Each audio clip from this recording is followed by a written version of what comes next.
Good morning, students. Today our next topic is tangents and secants. एक circle में tangent lines और secant lines कैसे कैसे होती हैं। पहले तो टेंजेंट लाइन क्या होती है और सेकेंट लाइन क्या होती है। कोई भी लाइन जब सर्कल को दो जगह इंटरसेक्ट करके जाए तो इस लाइन को तो हम बोलते हैं सेकेंट, ठीक है। और कोई भी लाइन जब सर्कल को एक पॉइंट पर टच करती है, when a line touches a circle at one point, then it is known as tangent line. Okay, tangent line. और जहां वो लाइन सर्कल को टच करती है उस पॉइंट को हम बोलते हैं पॉइंट ऑफ कांटेक्ट, और यू कैन से कांटेक्ट पॉइंट। दो थ्योरम्स आपको याद रखनी होगी, प्रूफ की जरूरत नहीं रहेगी। अगर मैं किसी सर्कल के सेंटर को पॉइंट ऑफ कांटेक्ट से ज्वाइन करता हूं, then this angle will be of 90 degree. Reason आप बोल सकते हैं इसका radius at point of contact, अगर कहीं मुझे यूज करना हुआ तो ये। इसका कन्वर्स भी सही है। कोई भी एक लाइन है जो एक सर्कल की रेडियस के साथ 90 डिग्री एंगल बना रही है तो लाइन जो है टेंजेंट लाइन, ठीक है। एक सर्कल में कितनी टेंजेंट्स लाइन हो सकती हैं वो डिपेंड करता है कि आप उसको ड्रॉ कहां से करना चाहते हैं। मैं तुम्हें कहूं कि सर्कल के इंटीरियर पॉइंट, सर्कल के अंदर कोई पॉइंट और यहां से कोई भी टेंजेंट लाइन ड्रॉ करो, नहीं बेटा, पॉसिबल नहीं है। क्योंकि जो ही आप उसको बाहर निकालने की कोशिश करोगे किसी भी साइड, वो उसको इंटरसेक्ट करेगी, टच कभी नहीं कर सकते। किसी भी सर्कल की सर्कमफ्रेंस के ऊपर कोई पॉइंट है तो एक पॉइंट से एक टेंजेंट लाइन आप ड्रॉ कर सकते हैं। सर्कल के बाहर कोई पॉइंट है एक्सटीरियर में तो वहां से हम दो टेंजेंट लाइंस ड्रॉ कर सकते हैं, एक इस टाइप से और एक इस टाइप से। दोनों की लेंथ इक्वल होगी, ये मैं आपको प्रूव भी कर रहा हूं। एक छोटा सा प्रूफ है इसका। ये सेंटर हुआ बेटा, इसको ज्वाइन कर दिया पॉइंट ऑफ कांटेक्ट को, इसको पॉइंट ऑफ कांटेक्ट को ज्वाइन कर दिया, ऑल्सो ज्वाइन दिस। ये जो दो ट्रायंगल्स बन गए, इनमें ये एंगल 90 डिग्री होगा। रीजन अभी बता गया था, किसी भी सर्कल के सेंटर को अगर आप पॉइंट ऑफ कांटेक्ट से ज्वाइन करोगे तो it will be always perpendicular. Similarly ये एंगल भी कितने डिग्री का होगा? 90 डिग्री का। ये रेडियस हो गए, ये तुम्हारे कॉमन लाइन हो गई दोनों ट्रायंगल्स में। तो दोनों ट्रायंगल्स कैसे हो गए? कॉन्ग्रुएंट। और अगर दो ट्रायंगल्स कॉन्ग्रुएंट हैं तो उनके सभी कोरस्पॉन्डिंग पार्ट्स इक्वल होंगे। It means PA will be equal to PB, and what are P and PB? P and PB are the two tangents from an exterior point of a circle. Okay, ये तो हो गई circle की, एक circle की tangent line. क्या दो circles की भी कोई इकट्ठी कॉमन टेंजेंट्स हो सकती हैं? यस, उसके बारे में भी हम डिस्कस करेंगे। सबसे पहले मान लीजिए कोई भी दो सर्कल है, एक सर्कल ये है और एक इसके अंदर कोई सर्कल है, और मैं तुमसे पूछूं बेटा कि इसकी कितनी कॉमन टेंजेंट मतलब जो दोनों सर्कल्स की टेंजेंट लाइन हो, तो इट्स नॉट पॉसिबल। आप अंदर वाले सर्कल में कहीं भी टेंजेंट लाइन बनाओगे और जो आप उसको बाहर निकालने की कोशिश करोगे वो टेंजेंट लाइन नहीं रहेगी, वो या तो कॉर्ड या बाहर को और प्रोड्यूस कर देते हैं तो सेकेंट बन जाएगी, लेकिन वो कभी टेंजेंट लाइन नहीं हो सकती।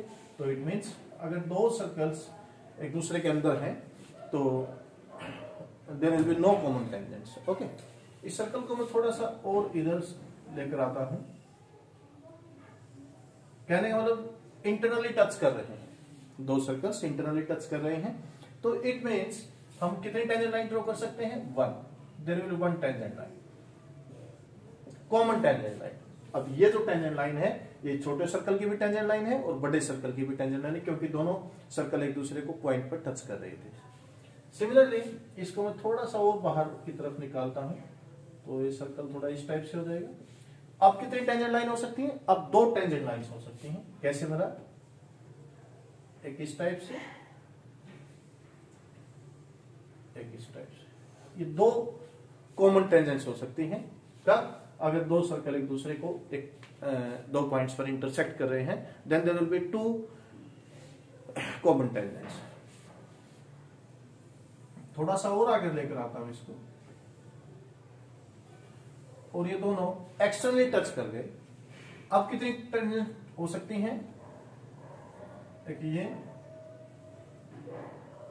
और एक, ठीक, एक ये भी तो हो सकती है। तो अगर दो सर्कल्स एक्सटर्नली टच करते हैं then the total number of common tangents will be 3। और अगर दो सर्कल्स दूर दूर बैठे हैं then there will be 4 common tangent lines. कौन कौन से बोला?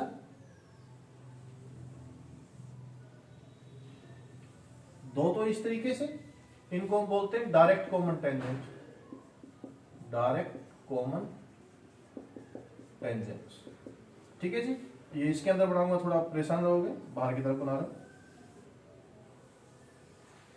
दो टेंजेंट लाइंस इस तरीके से, इनको हम बोलते हैं इनडायरेक्ट कॉमन टेंजेंट लाइंस। ठीक है, डायरेक्ट कॉमन टेंजेंट्स को दूसरा नाम conjugate common tangents, conjugate tangents भी होता है, और इनडायरेक्ट को हम ट्रांसवर्स कॉमन टेंजेंट या सिर्फ ट्रांसवर्स टेंजेंट्स भी बोल सकते हैं। ठीक है, तो ये चार हो सकते हैं। ठीक है जी, इनको भी ध्यान रखिएगा। After that one more important result,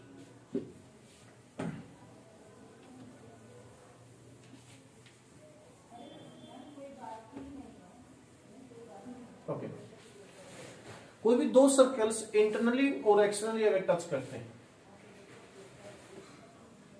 suppose कीजिए दो सर्कल हैं,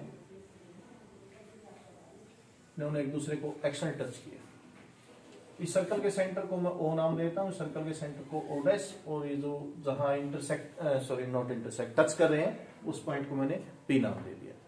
तो बेटा जब कभी भी दो सर्कल्स इंटरनली और एक्सटर्नल टच करते हैं तो उनका जो पॉइंट ऑफ कांटेक्ट है, पॉइंट ऑफ कांटेक्ट जो है वो उनके सेंटर्स को ज्वाइन करने वाली लाइन पर होता है। इट मींस अगर मैं ओ ओ डैश को ज्वाइन करता हूं, मैंने सिर्फ ओ ओ डैश को ज्वाइन किया, पी से कोई लेना देना नहीं उसका। नाउ ये थ्योरम क्या कहती है, ये रिजल्ट क्या कहता है कि पॉइंट पी जो है इस लाइन पर होगा। It means in other way you can say the two centres and the point of contact are collinear. ठीक है, और सिंपल लैंग्वेज में बात करूं तो अगर मैं दो सर्कल के सेंटर्स को ज्वाइन करता हूं तो जो पॉइंट ऑफ कांटेक्ट है वो उसी लाइन पर होगा, लाई करेगा। ये इंटरनली के लिए भी सही है बेटा। ये दो सर्कल्स हैं जो इंटरनली टच कर रहे हैं, बड़े सर्कल का सेंटर ये ओ मान लेता हूं, छोटे सर्कल का सेंटर ओ डैश मान लेता हूं, पॉइंट ऑफ कांटेक्ट को मैंने फिर से नाम दे दिया पी। तो अगर मैं ओ ओ डैश को ज्वाइन करता हूं, ज्वाइन कर दिया तो लाइन को बेटा प्रोड्यूस करना पड़ेगा, तो इस लाइन पर ही ये पॉइंट पी होगा। अब भी ये O O dash and P will be collinear. ठीक है जी, इन दो तीन बातों को जो मैंने रिजल्ट्स आपको बताए हैं इनको ध्यान रखिएगा, इनके ऊपर हम क्वेश्चंस करते हैं। सबसे पहला एग्जांपल मैं जो लेना चाहूंगा वो होगा तुम्हारे पास, क्या बोला कि एक सर्कल है,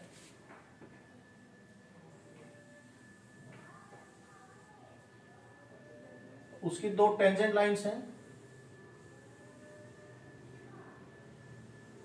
और इन दो टेंजेंट लाइंस को एक तीसरी टेंजेंट लाइन और आकर इंटरसेक्ट कर दी।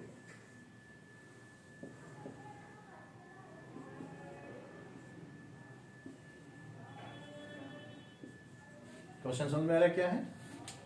AP and AR are the tangent lines. BC is also a tangent line, and I want to find the perimeter of triangle ABC. Okay, perimeter of triangle ABC. Triangle ABC का parameter निकालना चाहता हूं, हो सकता है आपको prove करने के लिए दे, हो सकता है आपको मेजरमेंट्स दे दी जाए और फिर आपको पैरामीटर निकालना हो, तो जैसे भी हो मेथड यही रहेगा। Parameter of triangle ABC, parameter का मतलब होता है तीनों साइड्स का सम, तो it means AB plus BC plus AC।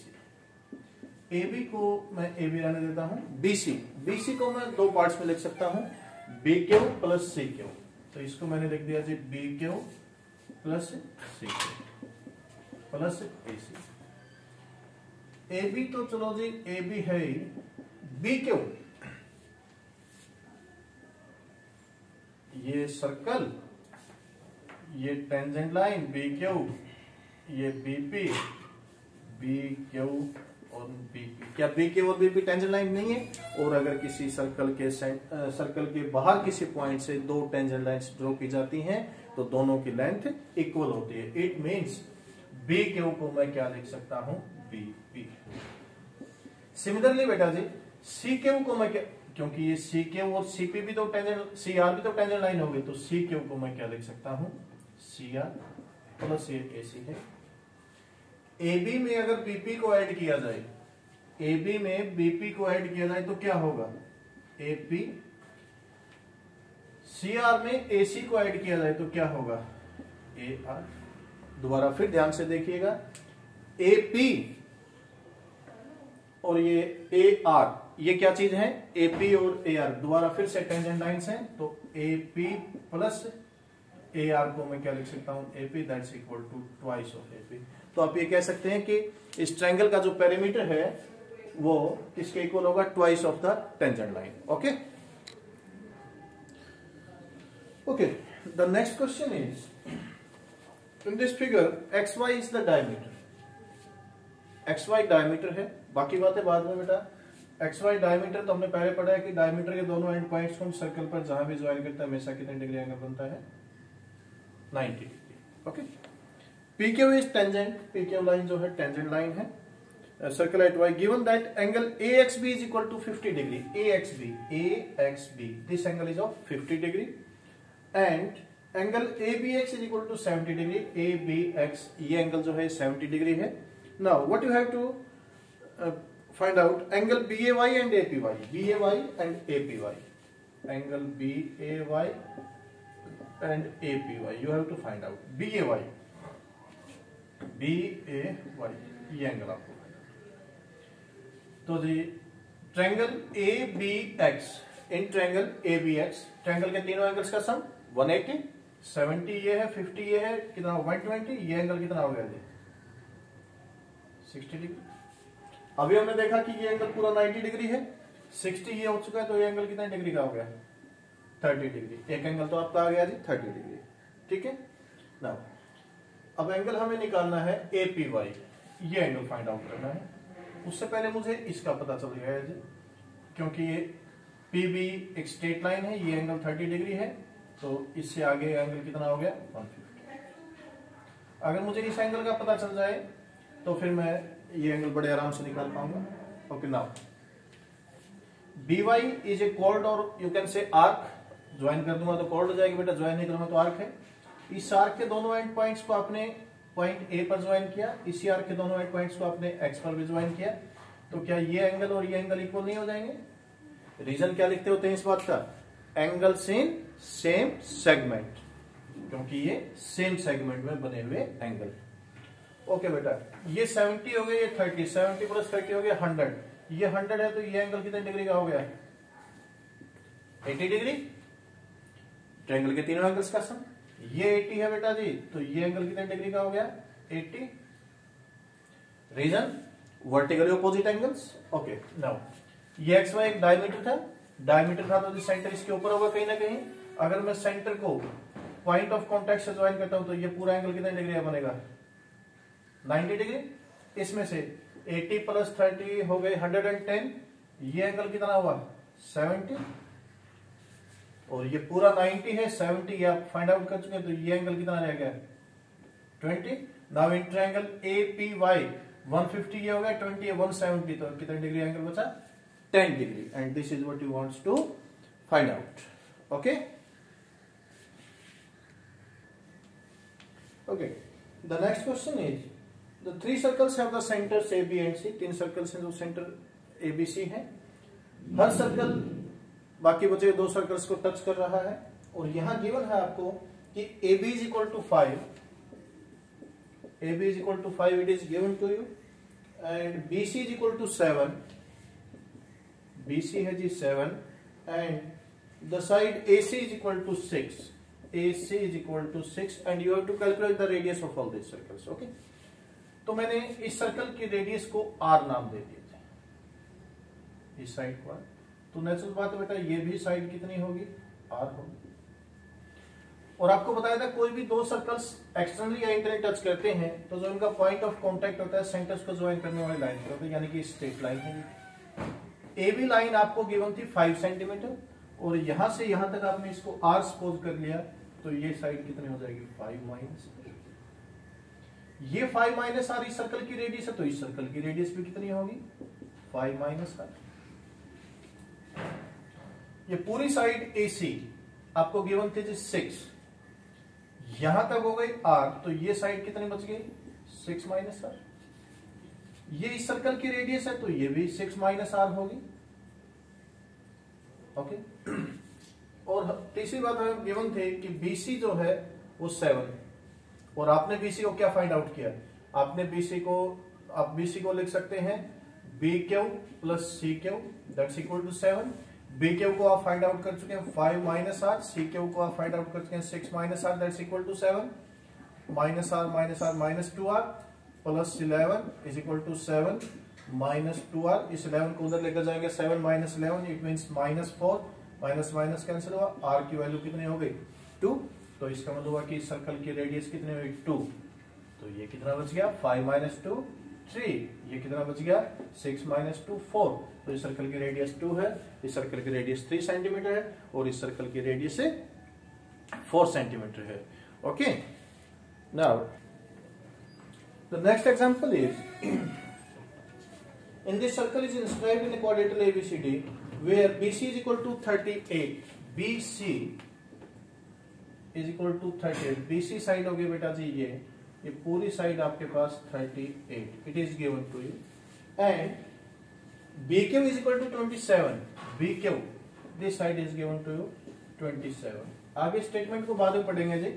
ये पॉइंट B इस सर्कल का एक्सट्रीम पॉइंट हो गया, यहां से एक टेंजेंट लाइन हमने BQ और एक टेंजेंट लाइन BR ड्रॉ की, तो क्या दोनों इक्वल नहीं होगी लेंथ में, तो अगर ये 27 है तो ये साइड भी कितनी होगी 27। बी से पूरी आपको 38 गिवन थी, ये 27 हो गया बेटा, तो ये नीचे कितना बचेगा 38 में से 27 को माइनस करेंगे 11, तो then this side will be of length 11।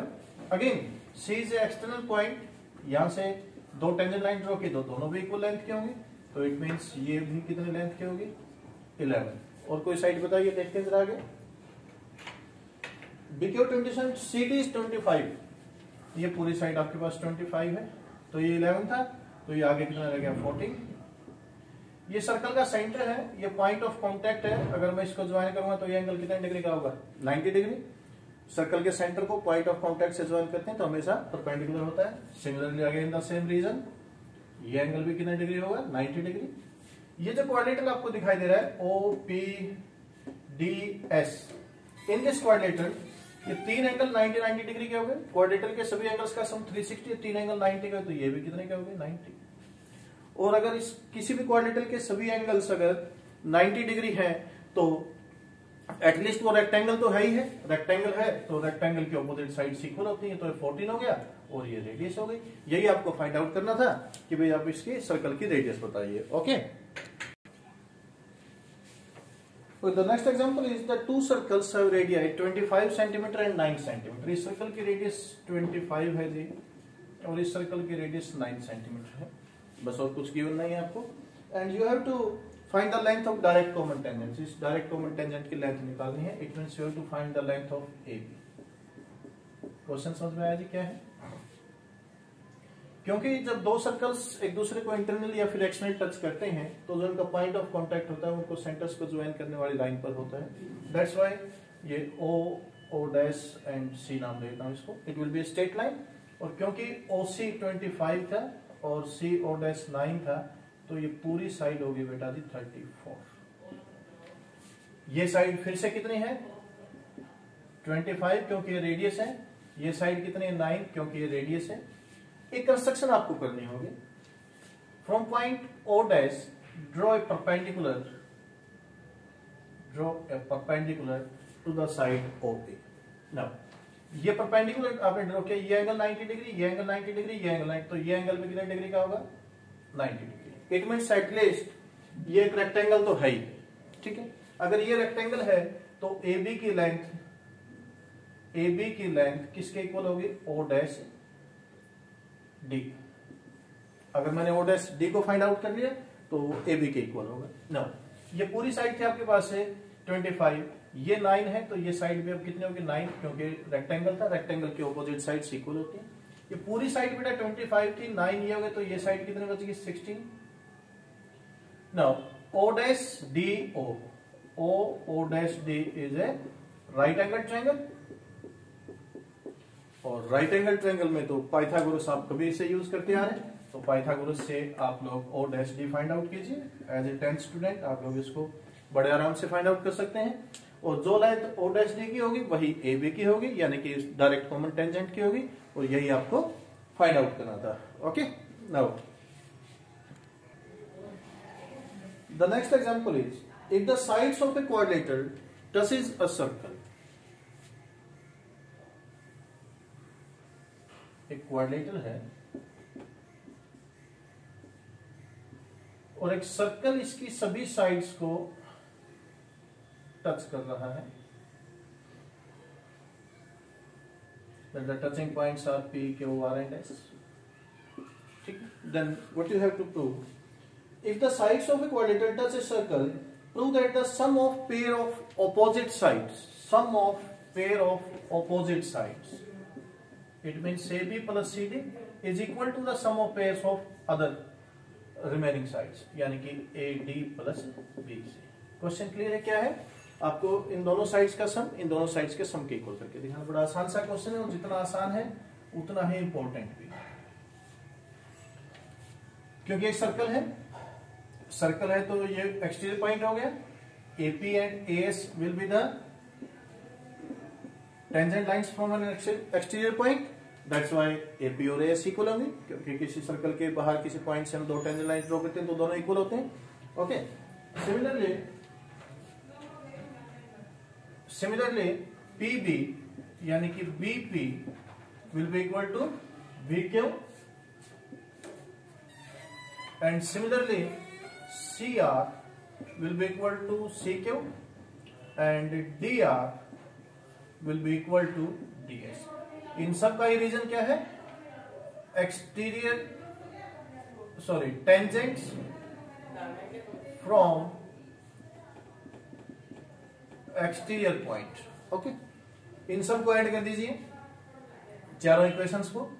AP में अगर मैं बीपी को ऐड करता हूं तो क्या होगा? AB. CR में DR को ऐड करता हूं बेटा जी तो ये हो जाएगा CD. AS में DS को ऐड करता हूं, AS में DS को ऐड करेंगे तो AD और BQ में CQ को ऐड करूंगा तो BC. यही आपको प्रूव करना था. ठीक है. इसी क्वेश्चन को एग्जामिनर दूसरे तरीके से पुट अप कर सकता है. कैसे बोला? स्टेटमेंट क्या होगी? अभी तो एक क्वाड्रिलेटरल था. If a quadrilateral touch all the sides of a circle touches all the sides of a quadrilateral. अब क्वेश्चन क्या होगा? If a circle touches all the sides of a parallelogram, it means what is given to you that ABCD is a parallelogram.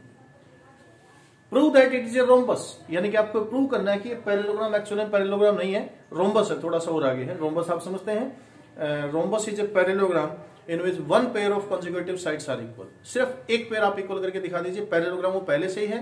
एक pair जब आप equal कर देंगे then it will be ए क्या बोलते हैं रोम्बस. तो मुझे प्रूव क्या करना है कि ABCD इज ए रोम्बस.